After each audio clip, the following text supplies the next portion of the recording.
Do you know this war has been going on in Ukraine since 2014? 8 years. 8 years Ukraine has been shelling the people of Lugansk and Donetsk. The narrative being sold in America is that Russia invaded Ukraine unprovoked, started this war a couple months ago, and this war, but actually is in its 8th year. Maybe Ukraine shelling civilians every day and killing thousands isn't considered war because America was complicit in the deaths of innocents.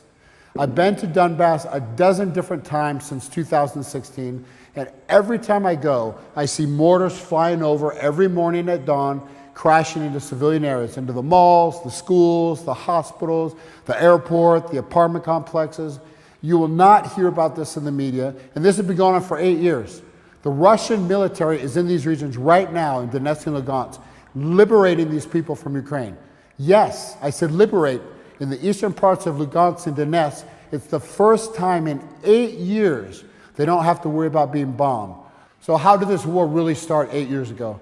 Well, in 2014, the CIA helped stage a coup in Ukraine to oust the democratically elected president of Ukraine, Viktor Yanukovych.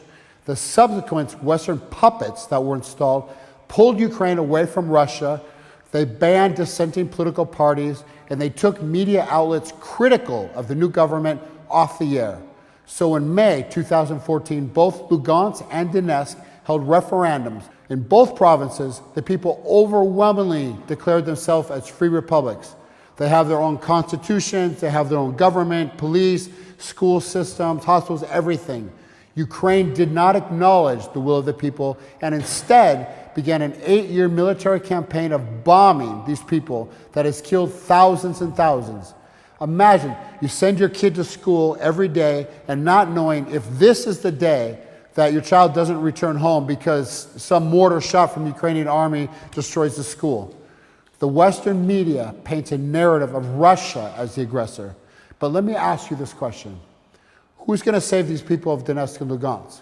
For 8 years, the U.S. claims to be a beacon of democracy, and here are 2 republics using democratic devices to achieve their sovereignty, not violence. And the result is to get bombed for 8 straight years with mortars and missiles sent by fucking America. Quite ironic.